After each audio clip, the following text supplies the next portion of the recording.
It's Felixstowe Radio Breakfast. Good morning. Daniel Moore with you here. Thank you for joining us this morning. On the phone then, it's Tommy. How are you, Tommy? How are you doing today? Hello, Dan. I'm good. How are you? I'm very well, thank you. Good morning to you. Lovely to hear your voice through the telecommunications network, as always, of course. I'll tell you what, the weeks go way too slow for us, between reviews, doesn't it? On the phones they do, otherwise they go really, really quickly. It's just the way it goes, isn't it? It's just... Anyway. Exactly. Anyway, Tommy, it is November the 20th. I mean, this month is flying by. And absolutely. What film have you got for us today? So for today, I thought I'd go for a superhero theme, as of course it is my favourite genre. Yep. So what I'd go for today is the 2002 original Spider-Man movie, directed by Sam Raimi. Now, This film was released in the year of 2002, when I was 7 years old. Oddly, before seeing this film, I wasn't really a huge fan of Spider-Man, as Batman was really my favourite superhero, and still is to this day. But knowing nothing about the lore of Spider-Man was a great benefit, as I went into this film completely blind, really, and I was just amazed at what I saw. But to go back, before the film came to fruition, various studios and department heads had the production of Spider-Man in development hell for well over a decade, including James Cameron wanting to make a film with Leonardo DiCaprio, and David Fincher, who wanted to completely ignore the origin story of Spider-Man and just have a film with him slap bang right in the middle of his career. Ultimately, the production fell into the hands of Sam Raimi, who directed the very well-known Evil Dead movies, which I still haven't seen, and I'm very sure you haven't either, Dan. No, I haven't. No. Very well assumed. So, considering this was the first live-action cinematic appearance of Spider-Man, this film needed to do for the character what 1978's Superman and 1989's Batman did for those characters.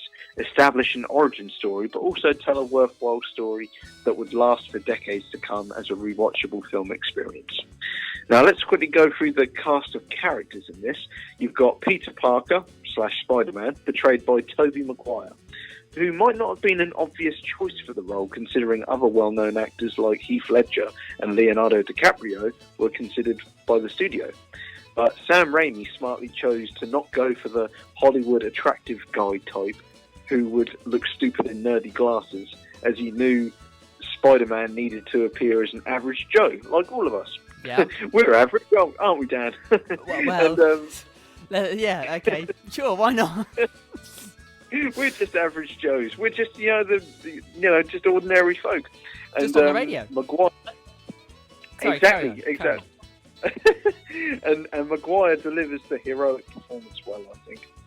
And then we move on to the supervillain of the film, Norman Osborn / the Green Goblin. Nicolas Cage and John Malkovich were offered the villainous role first. No disrespect to them, but thank God they didn't take the role, as I cannot imagine anyone else playing this role other than Willem Dafoe.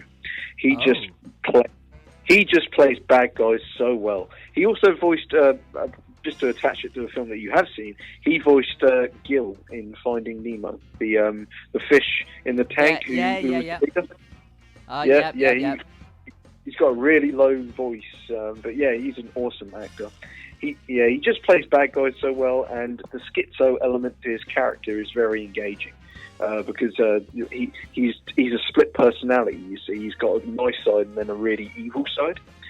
So top class comic book performance, despite his silly Power Ranger-like costume that he wears. Yeah. Then we have the lady of the movie, Mary Jane Watson, our very own girl next door. Kirsten Dunst had appeared in small 90s hits like Jumanji and Small Soldiers. Have you seen either of those, Dan? No. I thought about it just in case, but no. Before entering this picture as her first blockbuster adult role. She can be a bit soppy at times. Her role as a girlfriend is a bit questionable, considering she jumps from her boyfriend, who's called Flash at the beginning, to Harry, who is Spider-Man's best friend, and then to Spider-Man, and then to Spider-Man's alter ego, Peter Parker, throughout the film. So she jumps through quite a few suitors, shall we say, throughout the picture. But it's her non-stop screaming that that in the last act becomes the most annoying for me. Her performance improves in the sequel, though. And then we've got Harry Osborn, played by James Franco, who is Peter Parker / Spider-Man's best friend. James Franco auditioned originally for Peter Parker, but again, he was a bit too Hollywood-primed for the nerdy outcast role. So Sam Raimi decided to cast him as the rich best friend instead. Who just so happens to be the best friend of the hero of the film and the son of the villain of the film. Which works because the scenes between him and Willem Dafoe work great as a son who wants to prove himself to his neglectful father, which you don't really see in superhero movies that often. Those very human emotions, you know. You get a little bit of that, or close to that, in Toy Story 2, I felt. At one point. Yeah, I agree. I do agree, mate. Yeah, I agree with that. Yeah, fair enough. And then lastly, we do have Rosemary Harris and Cliff Robinson also doing great as Aunt May and Uncle Ben, who are basically Peter Parker's surrogate mother and father. Despite it being odd that they are a tad old to be simply one generation ahead of Peter, they're like grandparent age in this movie, which is odd considering Peter's supposed to be like a 17-year-old kid. So it's a bit like they could have cast him a generation younger maybe, and there would have been nothing wrong with that. But you know, hey ho. Fair enough. Aunt May becomes a target for the villain, which is interesting, and Uncle Ben is very good at bestowing wisdom to his nephew throughout the film. He's very good at making rice as well. Yeah, oh, definitely. Yeah, shout out to that rice recipe. So carry on. Also, I cannot. I know you keep breaking me with your brilliant comments. Also, I cannot talk about this cast without mentioning J.K. Simmons' portrayal of Daily Bugle chief J. Jonah Jameson. This is a comic book character performance that is so good and so accurate. It sits up there with Heath Ledger's Joker or Robert Downey Jr.'s Iron Man as irreplaceable in a lot of ways. Spider-Man creator Stan Lee himself originally wanted to play the part, which would have been nice, but I think even he, R.I.P., agreed that they ended up with the right actor for the part. Funny side note, I was actually, I think we actually did a radio recording on the same night that Stan Lee passed away, 2 years ago. No way. I think I can't scary. remember what the film was, but I believe scary. we were, yeah, and I remember just coming home from the radio recording and thinking, Christ, I couldn't believe that, I mean, of course, he had his good innings. He was like 95, I think, so I think he had his good innings, bless him, but, you know, I mean, what a legacy to leave behind. Yeah, absolutely. The best thing about Spider-Man stories is that they are stories that the viewers can relate to, be it somebody who is bullied, somebody struggling to find a job, or even get a girlfriend. And that is the reality part that draws you in. Then you have the awesome action spectacle secondary, which is what it should be, and acts as the delicious gravy to the meat, which is the coming of age story. Wow. To close, this film is one of my favourite comic book movies. It is, without question, my favourite superhero origin movie, and still holds up today with its special effects, considering a lot was done in camera too. This film sparked my interest in Spider-Man, so much so that when I was a kid, I used to wear my Spider-Man outfit underneath my normal clothes in public in case there was ever a problem. That's true. That's true dedication right there. So safe to say, I quickly became a Spider-Man fan, so much so that I thought I was Spider-Man. Do you know, out of everyone in my phone book, Tommy, you are the only one who can get away with saying that. Well, without being judged. You are. But, you know, I know I'm proud of it. There are many other Spider-Man fans, because Spider-Man is still something that even younger children today are still getting into. I mean, there are some people still being introduced to Spider-Man, so it's living on, as you say, a legacy that's been left but well behind. Spider-Man is huge, isn't it, in the modern day? I know, yeah. I mean, like, literally, like, that's the beauty of Spider-Man, is that you could put a photo of Spider-Man in any country, in any language, or anything like that, any country in the world, someone will take one look at that and go, that's Spider-Man. You know? Yeah. Everybody knows Spider-Man is. And I think, there's a part of, all of us in, Spider-Man, and there's part of Spider-Man in all of us, I mean, he's a very relatable character that just happens to have superpowers. You take the superpowers away, and it's just a teenage guy trying to make his way in the world and try to do the right thing, which is what is always something everybody should strive to do.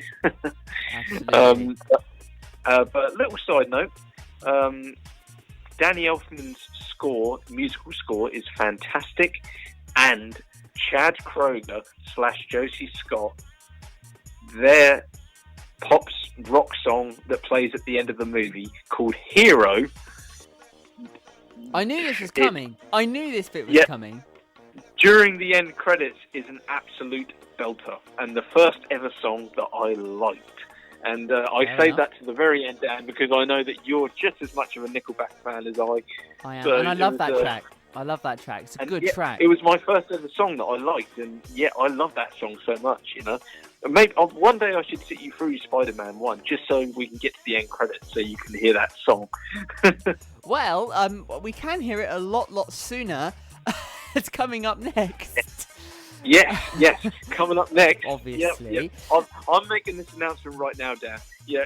So coming up next, everybody, we have Chad Kroeger and featuring Josie Scott singing Hero. That is going to be the next track after this review. It is. So just quickly then, Tommy, do we have a star rating for this?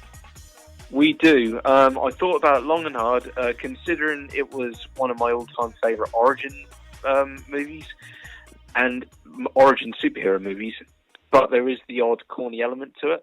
I've given this film 4.5 stars out of 5. Ooh. So that means, Tommy, according to you, Chicken Run is a little bit on the better side. That's interesting, actually. I like that. Yeah. Is it true you watched Chicken Run after you did the review the other week? You just went home and... Oh, yeah, you did, didn't you? You went home and watched Chicken Run. I'm sure you did. I ordered it on Blu-ray because a friend of mine, Jordan, shout out, he told me last time I saw him that it's near impossible to get Chicken Run on Blu-ray. It is, and I had a hunt around online, and I managed to find it, and I just sent him a photo of it on Friday when it arrived, just saying, I have achieved the impossible, my friend. Awesome. But that is so cool. But if we ever do get to the sequel to Spider-Man 2, then I can already vouch that film is a 5-star movie for me, because because that film is actually in my top 10 films of all time. So naturally, that has to have top marks for me. So that's another reason why I gave Spider-Man 1 4.5 stars, because it's good, but it's not as good as Spider-Man 2. Fair enough, Tommy. Very good review, and of course, very good song selection as well coming up afterwards. So, is there any more to say on Spider-Man? All I can suggest is, if anybody out there hasn't watched it, watch it. I mean, sit your kids down to watch it. They'll be inspired. They'll just be inspired and want to watch more Spider-Man stuff. I mean, if your kids are into that kind of genre of film, why not? Show it to them. See if they enjoy it. They might really like it. I know I did. Awesome stuff. Well, Tommy, thank you as always for the review.